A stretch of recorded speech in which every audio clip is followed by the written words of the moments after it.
Sunita Williams ಇವತ್ತು ಎಲ್ಲ ಕಡೆಯೂ ಕೂಡ ಹೆಸರು ರಾರಾಜಿಸ್ತಾ ಇತ್ತು. ಮೊಬೈಲ್ ತೆಗೆದ್ರು ಅದೇ ಹೆಸರು, ಟಿವಿ ಓಪನ್ ಮಾಡಿದ್ರು ಅದೇ ಹೆಸರು, ಎಲ್ಲೆಡೆಯೂ ಕೂಡ ಅದೇ ಹೆಸರು. ಯಾಕೆ? ಮಹಾ ನಿರೀಕ್ಷಣೆಗೆ, ಮಹಾ ಕುತೂಹಲಕ್ಕೆ ತೆರೆ ಬಿದ್ದಿರುವಂತಹ ಕ್ಷಣ ಇವತ್ತು.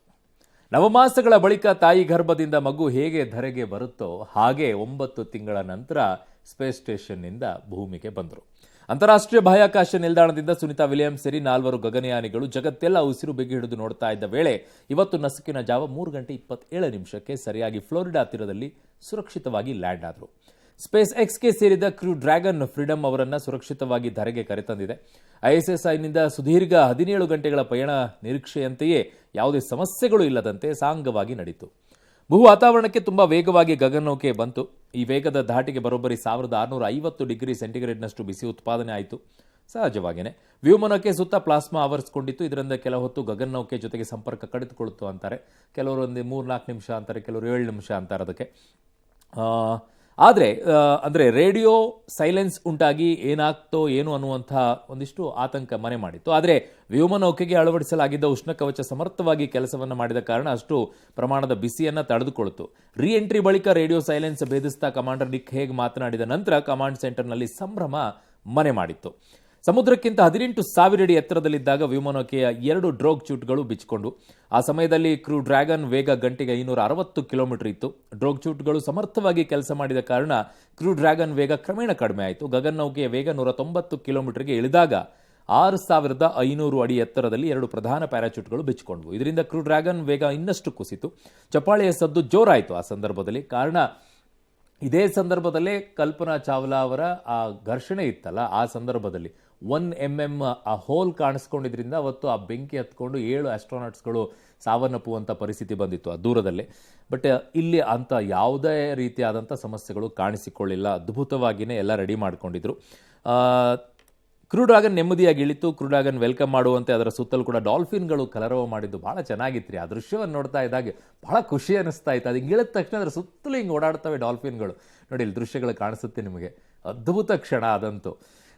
ಇನ್ನು ಕೆಲವೇ ನಿಮಿಷಗಳಲ್ಲಿ ಸ್ಪೀಡ್ ಬೋಟ್ಗಳು ಕೂಡ ರಿಕವರಿ ಸಿಬ್ಬಂದಿ ಅಲ್ಲಿಗೆ ತೆರಳಿದ್ರು. ಎಲ್ಲ ಸರಿ ಇದೆ ಅನ್ನೋದನ್ನು ಖಚಿತಪಡಿಸಿಕೊಂಡ ನಂತರ ಗಗನನೌಕೆಯನ್ನು ಮೆಗನ್ ನೌಕೆ ಮೇಲೆ ತಂದರು. ಗಗನನೌಕೆ ತೆರೆದು ಅದರಲ್ಲಿದ್ದಂಥ 4 ಯಾನಿಗಳನ್ನು ಜಾಗ್ರತೆಯಿಂದ ಸ್ಟ್ರೆಚರ್ ಬಳಸಿ ಹೊರಗೆ ತಂದರು ಅವ್ರನ್ನ. ಸುನಿತಾ ವಿಲಿಯಮ್ಸ್ ಅಂತೂ ಖುಷಿಯಿಂದನೇ ಕೈ ಬೀಸಿದ್ರು. ಅದು one of the memorable photo ಅಂತ ಅನಿಸುತ್ತೆ. ಆ ದೃಶ್ಯ ಹಾಗೆ ಸೆರೆ ಹಿಡಿಯೋ ರೀತಿಯಲ್ಲಿತ್ತು. ತಕ್ಷಣವೇ ಎಲ್ಲರನ್ನ ಹ್ಯೂಸ್ಟನ್ ಜಾನ್ಸನ್ ಸ್ಪೇಸ್ ಸೆಂಟರ್ಗೆ ಕರೆದೊಯ್ದು ವೈದ್ಯಕೀಯ ಪರೀಕ್ಷೆಗಳನ್ನು ನಡೆಸಿದರು.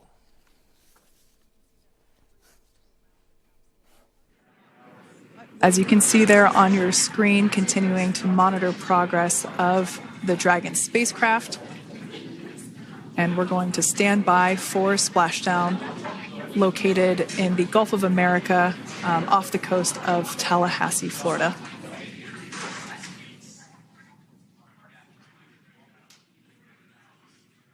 And splashdown, Crew 9 back on Earth.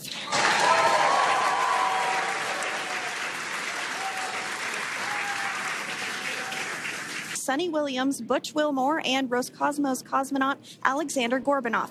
They're back on Earth after approximately 17 hours of a return journey from... Placed around the capsule. This harnessing is what will be used to lift the Dragon capsule out of the water and onto the recovery vessel.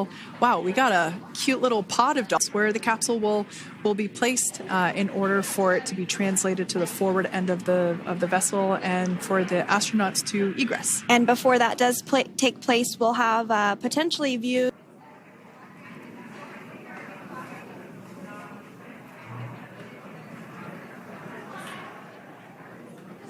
And there you have it. The side hatch is open for the first time since September. We can see some of the protective. Again, had an on-time splashdown. Looks like we're getting our next crew member here. That is none other than Sunny Williams. Big smile, big waves. She, like her other crew member. There we have it. Some waves, some thumbs up, and some smiles. Again, had an on-time splashdown. Looks like we're getting our next crew member here. That is none other than. And that is NASA astronaut Nick Hague, commander of Crew 9. Now out of Crew Dragon Freedom. ಏನೋ ಭೂಮಿಯಿಂದ 400 kilometre ಎತ್ತರದಲ್ಲಿ ಸುತ್ತುವಂತಹ ISSನಲ್ಲಿ ಗಗನಯಾನಿಗಳು ಭಾರರಹಿತ ಸ್ಥಿತಿಯಲ್ಲಿ ತೇಲಾಡ್ತಿರ್ತಾರೆ. ಇದರಿಂದ ಗಗನಯಾನಿಗಳ ಆರೋಗ್ಯದಲ್ಲಿ ಏನೆಲ್ಲ ಪರಿಣಾಮಗಳು ಎದುರಾಗುತ್ತೆ ಅನ್ನೋದನ್ನ ಗಮನಿಸಬೇಕು. ಇದರ ಮುಂದುವರೆದ ಭಾಗವಾಗಿ ಇನ್ನೊಂದಿಷ್ಟು ವಿಷಯಗಳು ಕೂಡ ಇದೆ. ಸದ್ಯ ಭೂಮಿಗೆ ಸೇಫ್ ಆಗಿ ವಾಪಸ್ಸಾಗಿರುವ ಸುನಿತಾ ವಿಲಿಯಮ್ಸ್ ಸೇರಿದಂತೆ ಇತರೆ ಗಗನಯಾನಿಗಳಿಗೆ ಮುಂದಿನ ಒಂದಷ್ಟು ಬದುಕು ಕಷ್ಟವೇ ಆಗಲಿದೆ ಅಂತ ಹೇಳಲಾಗ್ತಿದೆ. ಯಾವ ರೀತಿ?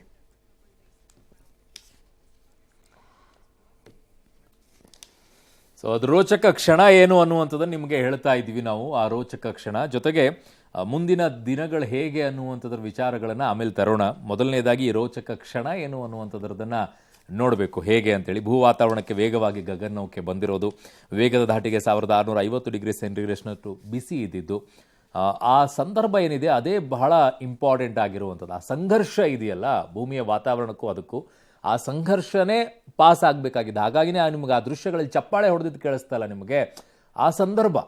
ಯಾಕಂದರೆ ಅವ್ರಿಗೆ ಗೊತ್ತು ಆ ಮೂಮೆಂಟ್ ಹೇಗಿದೆ ಕ್ರೂಷಿಯಲ್ ಆಗಿ ಅಂತ ಹೇಳಿ. ಸೊ ಕೆಲ ಹೊತ್ತು ಗಗನನೌಕೆ ಜೊತೆಗೆ ಸಂಪರ್ಕ ಕಡಿತ ಆಗಿತ್ತು, ಒಂದಿಷ್ಟು ಟೆನ್ಷನ್ ಇತ್ತು, ಅವೆಲ್ಲವೂ ಕೂಡ ಸಮಸ್ಯೆಗಳಾಗಿತ್ತು. ಆಮೇಲೆ ಓಪನ್ ಆಗಿ ಫೈನಲಿ ಬಂದಿದ್ದಾರೆ. ಸೊ ಡೀಟೇಲ್ ಆಗಿ ಒಂದಿಷ್ಟು ಮಾತನಾಡ್ಬಿಡೋಣ ಇದ್ರ ಜೊತೆಗೆ. ಮೇಡಮ್ ಕೂಡ ಇದ್ದಾರೆ.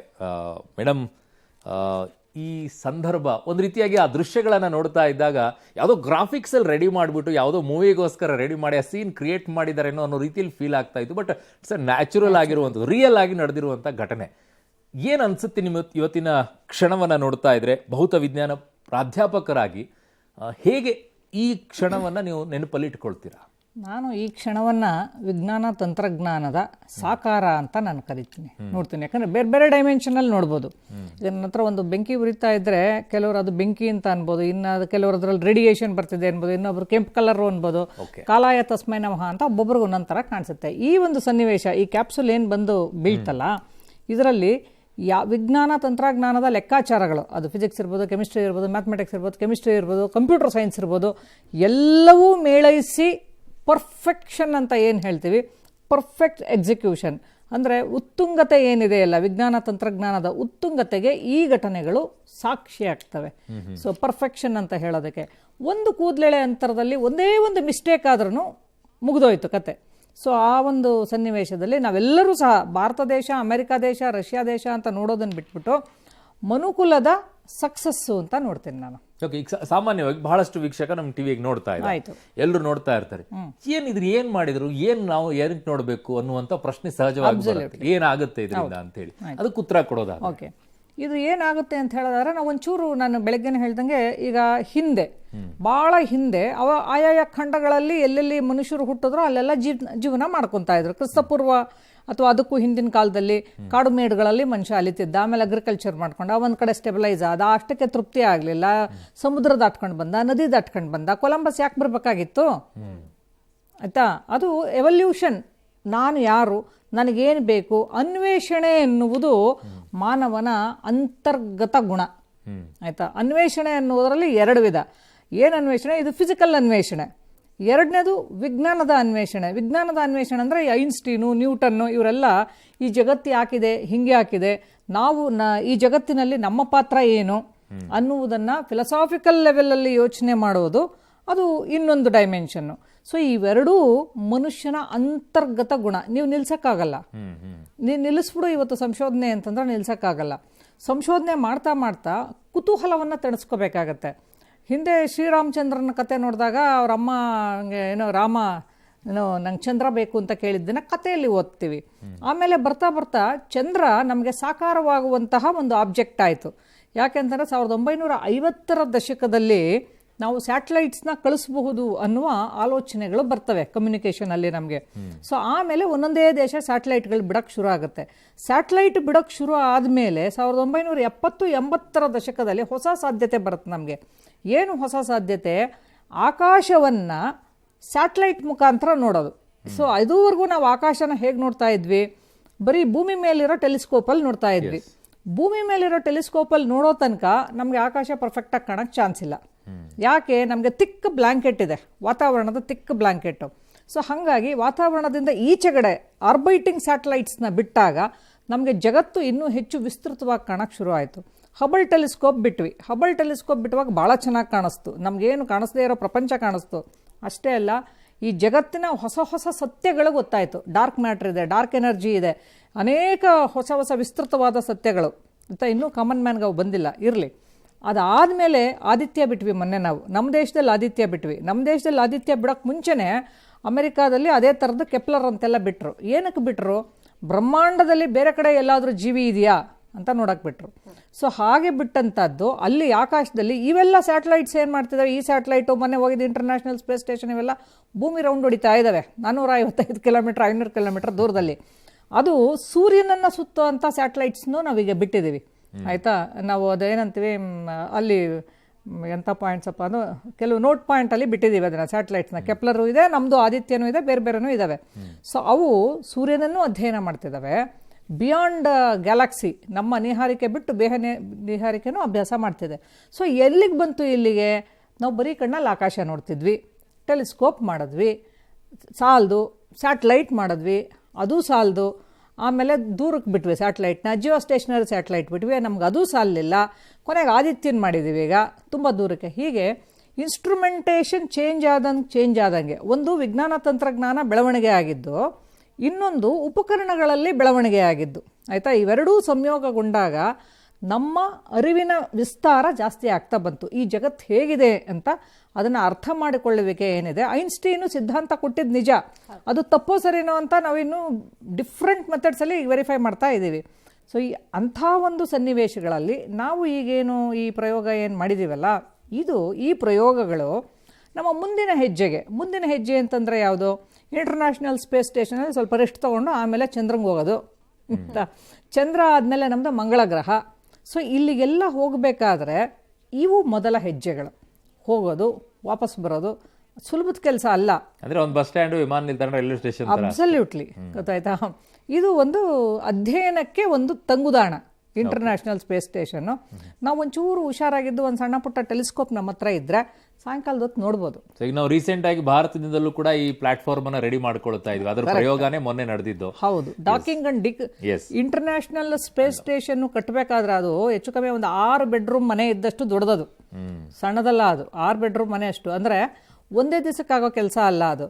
ಅಲ್ಲಿ ಒಂದೊಂದೇ ಕ್ಯಾಪ್ಸೂಲ್ನ ಹೋಗಿ ಡಾಕಿಂಗ್ ಮಾಡ್ತಾ ಇರ್ತೀವಿ, ಬೇರೆ ಬೇರೆ ರೂಮ್ಗಳನ್ನು ಕಟ್ತಾ ಇರ್ತೀವಿ. ಹಾಗೆ ಇಂಟರ್ನ್ಯಾಷನಲ್ ಸ್ಪೇಸ್ ಸ್ಟೇಷನ್ ಕಟ್ಟಬೇಕು ಅಂದರೆ ಡಾಕಿಂಗ್ ಮತ್ತು ಡಿಡಾಕಿಂಗ್ ಅಂದರೆ ಒಂದು ಹೋಗಿ 2 ಸ್ಯಾಟಲೈಟ್ 2 ಕ್ಯಾಪ್ಸೂಲ್ಸ್ ಸೇರ್ಕೊಳ್ಳೋದು ಮತ್ತೆ ಅದನ್ನು ಬಿಚ್ಚೋದು, ಈ ಒಂದು ಕ್ರಿಯೆಯಲ್ಲಿ ನಾವು ಪರಿಣಿತರಾಗಬೇಕು. ನಾನು ಮೊನ್ನೆ ಅದ್ರ ಬಗ್ಗೆ ಹೇಳ್ತಾ ಇದ್ದೆ ಜನರಿಗೆ. ಅದು ಸಿಂಪಲ್ ಅರ್ಥ ಮಾಡೋದಂದ್ರೆ ರೈಲ್ವೆ ಬೋಗಿಗಳನ್ನ ಜೋಡಣೆ ಮಾಡೋದು ಮತ್ತೆ ತೆಗೆಯೋದು, ಆ ರೀತಿಯಲ್ಲಿ. ಅದು ಒಂದು ರೀತಿ ಅರ್ಥ ಮಾಡ್ಕೊಳ್ಳೋದಕ್ಕೆ.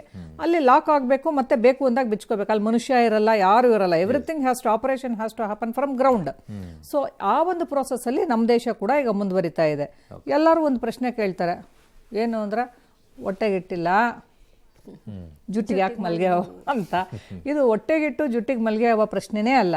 ನಾವು ವಿಜ್ಞಾನ ತಂತ್ರಜ್ಞಾನದಲ್ಲಿ ಸಾಲ ಮಾಡಿ ಅದ್ರ ತುಪ್ಪ ತಿನ್ನು ಅಂತ ಅದು ಇರ್ಬೋದು.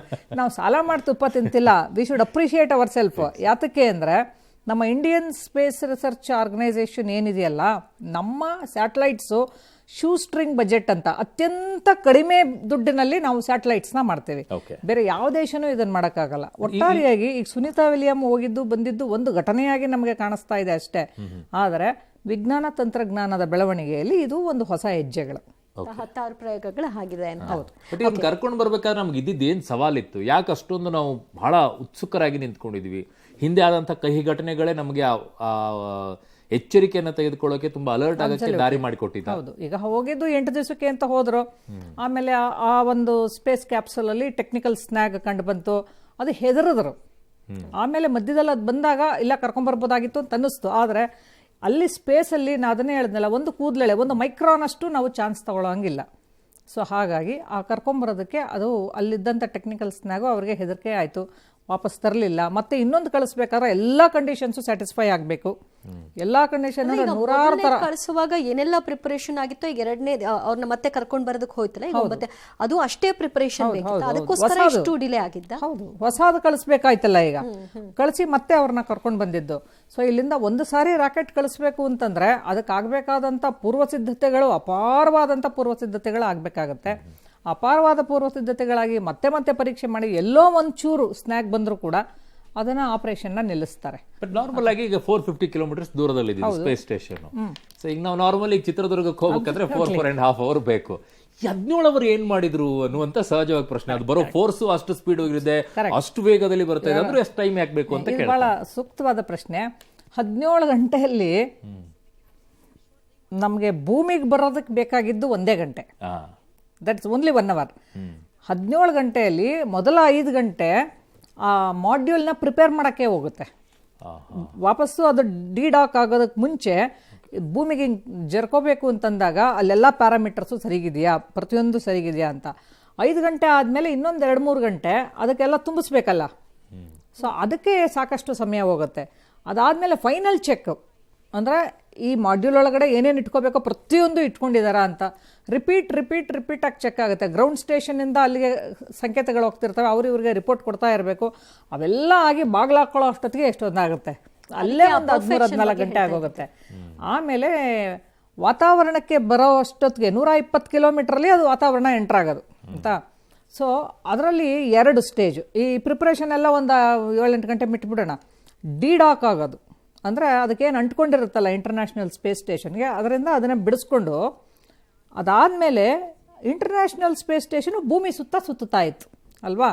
ಈಗ ಈ ಬಿಡಿಸ್ಕೊಂಡಿದ್ದು ಇಂಜಿನ್ ಇಗ್ನೈಟ್ ಆಗಬೇಕು, ಅದರಲ್ಲೂ ಒಂಚೂರು ಫ್ಯೂಯಲ್ ಇರುತ್ತೆ, ಇಗ್ನೈಟ್ ಆಗಿ ಭೂಮಿ ಕಡೆಗೆ ಬರಬೇಕು. ಅದು ಮತ್ತೆ ಭೂಮಿ ಸುತ್ತಬಾರ್ದಲ್ಲ, ಭೂಮಿ ಕಡೆಗೆ ಓರಿಯೆಂಟ್ ಆಗಬೇಕಲ್ಲ. ಆ ಓರಿಯೆಂಟ್ ಆಗೋದು ಒಂದು ಟೆಕ್ನಿಕಲ್ ಹಂತಗಳು. ಇವೆಲ್ಲ ತುಂಬ ಮೇಜರ್ ಹಂತಗಳು. ಅಂದರೆ ಒಂದು ಡಿಡಾಕು, ಇನ್ನೊಂದು ಭೂಮಿ ಕಡೆಗೆ ಓರಿಯೆಂಟ್ ಆಗೋದು, ಆಮೇಲೆ ವಾತಾವರಣನ ಸ್ಪರ್ಶಿಸೋದು. ಆ ವಾತಾವರಣ ಸ್ಪರ್ಶಿಸೋದಾಗ ಫ್ರಿಕ್ಷನ್ ಆಗುತ್ತೆ. ಯಾಕೆ ಫ್ರಿಕ್ಷನ್ ಆಗುತ್ತೆ ಅಂದರೆ ಅಲ್ಲಿ ಇಷ್ಟು ತನಕ ನಿಮ್ಗೆ ಅಲ್ಲಿ ಮೆಟೀರಿಯಲ್ ಪಾರ್ಟಿಕಲ್ಸ್ ಇರೋಲ್ಲ. ಈಗ ಮೆಟೀರಿಯಲ್ ಪಾರ್ಟಿಕಲ್ಸ್ ಬರುತ್ತೆ, ಇಲ್ಲಿ ಒಂದು ಸಾಲಿಡ್ ಎಂಟ್ರಿ ಆಗ್ತಾ ಇದೆ. ಆ ಘರ್ಷಣೆಗೆ ನಿಮಗೆ ಸಿಕ್ಕಾಪಟ್ಟೆ ಹೀಟ್ ಪ್ರೊಡ್ಯೂಸ್ ಆಗುತ್ತೆ. ಎಲ್ಲ ಹೇಳಿದ್ರೆ ನೀವು 1650 ಡಿಗ್ರಿ ಅಷ್ಟು ಪ್ರೊಡ್ಯೂಸ್ ಆಗುತ್ತೆ ಅಂತ. ಆಮೇಲೆ ಸಿಗ್ನಲ್ ಲಾಸ್ ಬಗ್ಗೆ ಹೇಳಿದ್ರೆ, signal loss expected, it is not unexpected. ಯಾಕಂದರೆ ನಮ್ಮ ವಾತಾವರಣ ನೋಡಿದಾಗ ನಾವು ಅಲ್ಲಿ ಮೇಲ್ಗಡೆ ನಮಗೆ ಅಯೋನೋಸ್ಪಿಯರ್ ಅಂತ ಇದೆ. ಅಯೋನೋಸ್ಪಿಯರ್ ಅಂದರೆ ಬರೀ ಅಯಾನ್ಸ್ ಇರೋವಂಥದ್ದು. ಅಯಾನ್ಸ್ ಅಂತಂದರೆ ಚಾರ್ಜ್ಡ್ ಪಾರ್ಟಿಕಲ್ಸು. ಚಾರ್ಜ್ಡ್ ಪಾರ್ಟಿಕಲ್ಸ್ ಇರೋದ್ರಿಂದ ನಮ್ಮ electrical signal is electromagnetic in nature. ಹಿಂಗೆ ಹೋದಾಗ ಡಿಸ್ಟರ್ಬ್ ಆಗುವ ಎಲ್ಲ ಚಾನ್ಸಸ್ಸು ಇದೆ. ಸೊ ಅದು ಕೂಡ ಒಂದು ಸ್ಟೇಜೇ. ಅದನ್ನು ನಾವು ಗೆದ್ಕೊಳ್ಳೋಕೆ ಬೇಕಾದಂಥ ಎಲ್ಲ ಪ್ರಿಪ್ರೇಷನ್ಸು ಮಾಡಿರ್ತಾರೆ. ಅದು ಮತ್ತೆ ಫರ್ದರ್ ಎಂಟ್ರಿ ಆದಾಗ ಕೊನೆಯ 6ರಿಂದ 8 ನಿಮಿಷ ಇದ್ದಾಗ 2 ಪ್ಯಾರಾಶೂಟ್ಗಳು ಫಸ್ಟ್ ಓಪನ್ ಆಗುತ್ತೆ. ಅದು ಮ್ಯಾಗ್ನಿಫಿಸೆಂಟ್. ಅದು 2 ಪ್ಯಾರಾಶೂಟ್ ಓಪನ್ ಆಗೋದು ಮ್ಯಾಗ್ನಿಫಿಸೆಂಟು. ಇನ್ನೂ ಕೆಳಗಡೆ ಬಂದಮೇಲೆ ಇನ್ನೂ 2 ಪ್ಯಾರಾಶೂಟು ಸ್ಟೆಬಿಲೈಸ್ ಮಾಡೋದಕ್ಕೆ 4 ಓಪನ್ ಆದಾಗ ಕಂಪ್ಲೀಟ್ ಓರಿಯೆಂಟೇಷನ್ ಆಗುತ್ತೆ. ಫಸ್ಟ್ 2 ಪ್ಯಾರಾಶೂಟ್ಸಲ್ಲಿ ಸ್ಪೀಡ್ ಡಿಕ್ರೀಸ್ ಶುರು ಆಗಿಬಿಡುತ್ತೆ. ಇನ್ನೂ 2 ಆದಾಗ ಸ್ಪೀಡ್ ಫರ್ದರ್ ಡಿಕ್ರೀಸ್ ಆಗುತ್ತೆ, ಜೊತೆಗೆ ಪ್ರಾಪರ್ ಓರಿಯೆಂಟೇಷನ್ ಆಗುತ್ತೆ. ಕೊನೆಗೆ ಆದರೂ ನೀವು ಕಿಲೋಮೀಟರ್ ಪರ್ ಸೆಕೆಂಡಲ್ಲಿ ಹೇಳಿದ್ರಿ, ನಾ ಅದನ್ನು ಮೀಟರ್ ಪರ್ ಸೆಕೆಂಡ್ ಕನ್ವರ್ಟ್ ಮಾಡಿದೆ ಆಗಲೇ ಕೂತ್ಕೊಂಡು ಮಾಡಿದಾಗ. ಕೊನೆ ಸ್ಪೀಡು 7 ಮೀಟರ್ ಪರ್ ಸೆಕೆಂಡ್ ಇರುತ್ತೆ. ಕೊನೆ ಹಂತಕ್ಕೆ 7 ಮೀಟರ್ ಪರ್ ಸೆಕೆಂಡನ್ನು ಕನ್ವರ್ಟ್ ಮಾಡಿದ್ರೆ ನಿಮಗೆ 7×3 21 ಅಡಿಯಿಂದ ದಮ್ ಅಂತ ಬೀಳೋದು ಅದು.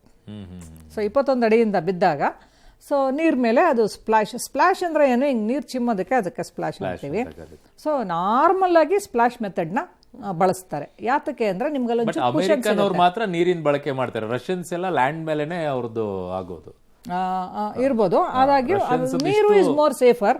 ನಾನು ಡಾಕ್ಯುಮೆಂಟ್ ಕೂಡ ನೋಡ್ತಾ ಇದ್ದೆ, 1-2 ಅಲ್ಲ, ಸುಮಾರು 100 ಲ್ಯಾಂಡಿಂಗು ನೀರ್ ಮೇಲೆ ಆಗಿದಾವೆ ಸ್ಟಾರ್ಟಿಂಗ್ ಫ್ರಮ್ 1960s. ಸೊ 100 ಲ್ಯಾಂಡಿಂಗ್ಸು. ನೀರು ಆಕಾಶದಿಂದ ಬರಬೇಕಾದ್ರೆ ಬೇರೆ ಬೇರೆ ಸನ್ನಿವೇಶಗಳಲ್ಲಿ ನೀರ್ ಮೇಲೆ ಲ್ಯಾಂಡ್ ಮಾಡೋದು ಹೆಚ್ಚು ಸೇಫರ್. ನಿಮ್ಗೆ ಕುಷನಿಂಗ್ ಸಿಕ್ಕತ್ತೆ, ಆಯ್ತಾ.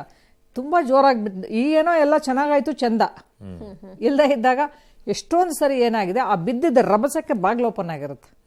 ಆ ಬಾಗ್ಲು ಓಪನ್ ಆದ್ರೆ ನೀರ್ ಒಳಗಡೆ ಹೋಗುತ್ತೆ. ನೀರ್ ಒಳಗಡೆ ಹೋದ್ರೆ ಬದುಕಿದವರು ಹೋಗ್ಬಿಡ್ತಾರೆ. ಸೊ ಹಂಗಾಗಿ ಅವೆಲ್ಲ ಆ ಎಲ್ಲ ಸಾಧ್ಯತೆಗಳು ಒಳಗೊಂಡೇ ನಾವು ಈ ಪ್ರಯೋಗಗಳನ್ನ ಮಾಡಬೇಕಾಗತ್ತೆ. ಒಂದು ಪ್ರಯೋಗ ಅಂತ ವಿಜ್ಞಾನದ್ದು ಮಾಡಬೇಕಾದ್ರೆ ಅಲ್ಟಿಮೇಟ್ ಆಗಿ ನಾ ಗೆಲ್ತೀನಿ ಅನ್ನೋ ವಿಶ್ವಾಸದಿಂದನೇ ಹೋಗ್ಬೇಕು, ಆಯ್ತಾ. ಸಣ್ಣ ಪುಟ್ಟ ತೊಂದರೆಗಳಾದಾಗ ಬರ್ತೀವಿ ಮೇಡಮ್.